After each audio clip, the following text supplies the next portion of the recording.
I, in fact, wanted the third movie not to be called The Godfather Part 3. I wanted it to be called The Death of Michael Corleone because it was a very different kind of story. For one thing, it was the resolution of the story. Now, on Godfather 3, I worked more closely with Francis than on the other two scripts. We spent a couple of weeks in the Reno gambling hotel working on it, and then I went to Rome for a week, and then I met him in New York to work on it. I think that's a great collaboration. The thing that's different about Godfather 3 and Godfather 2 is that Michael is different. I mean, he's a guy who's clearly getting ready for death, and he's very worried that it's like King Lear, he hasn't set things right. A lot of the scripts for the Godfather sequel that other people wrote were about drug deals and, you know, big drug cartels. And Mario and I went the more unusual way, making it be more a story of redemption and kind of going back to the Sicilian roots. Here we all had a wonderful opportunity to come together again, God knows 20 years later, to do Godfather 3, and we came together with a great affection at this point and knowledge of each other. For everyone, look toward me tonight. But the issue was, what are you now going to say about this family? I have many things to resolve. I have you, I have the other one, I have the other one, and it all has to be like one great emotional thing. Yeah, but it's like, how does it end? How does it end?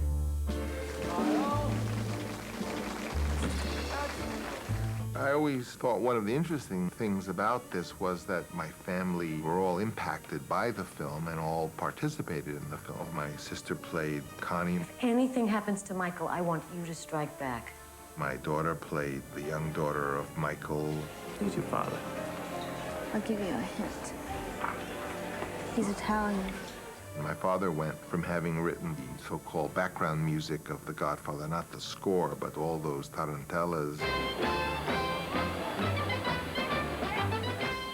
and later actually writing the score for the third one, so that it really was a story of a family over many years, made by a family. I command this family, right or wrong.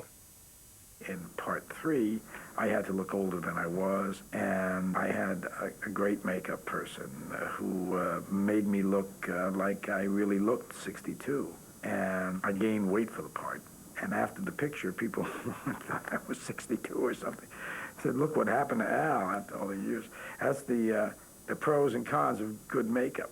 Francis and I decided that, you know, Connie should go in another direction, and that it would be good for Al's role as well to have somebody who was his contemporary and who had the sense of that past, but somewhat distorted. I took as my model the lady in Sunset Boulevard who was out of time and out of space and filled with illusion.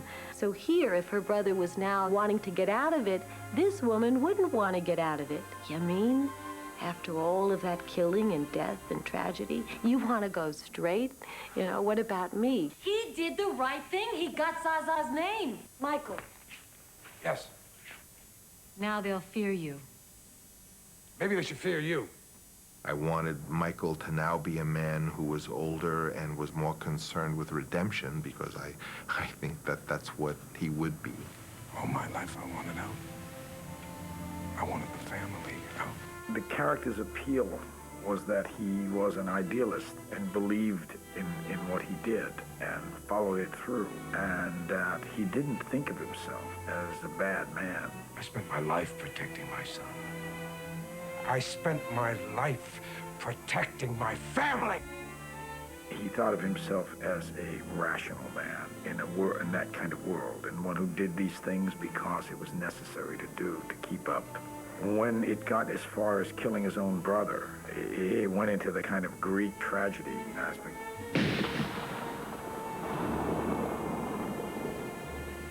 I ordered the death of my brother. This Michael Corleone had realized that he had paid very dearly for being that cold-blooded murderer, and was a man now who wanted to make his peace. I killed my mother's son. I killed my father's son. But found that he was unable to get out. Just when I thought I was out, they pulled me back in. It's a style of the Godfather movies that a ritual is going on, and interwoven with the ritual are or the resolution, which are usually murders. And so for Godfather 3, I thought it was very appropriate that the opera Cavalleria Rusticana be the ritual. We took all those characters to the opera house in Palermo, and that's where the final act of the Corleone family was played.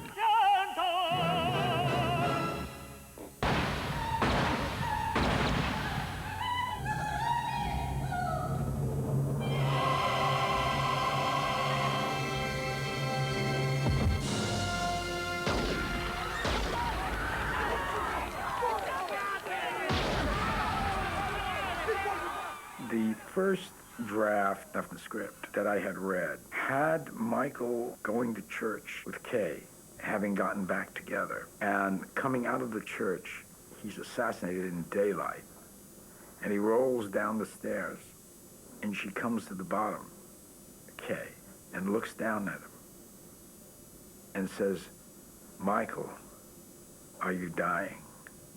And he says, "No." And he dies. I just felt that that was too easy and too kind to him, that the whole thing just ended up with him being the one who was shot. And I wanted something more ironic and more devastating to him.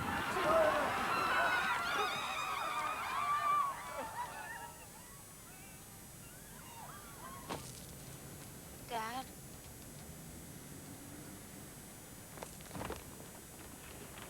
Pacino, when his daughter gets killed, that cry that he lets out, to me, that is one of the greatest pieces of movie acting I have ever seen. One of the most affecting.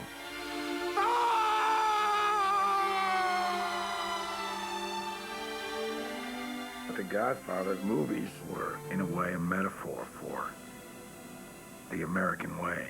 So, and it did appeal to a universal audience. You know, I mean, everybody was identifying with this family. Well, it's extraordinary. It is 25 years later, and they are evergreen and vital. And to me, that is always the sign of something which is really a work of art, because works of art, paintings, anything, they never become obsolete. They're extraordinary. I think you try to bring work to life, and you hope that it illuminates people's lives, their understanding, and that they enjoy it, and that's the most you can say about it.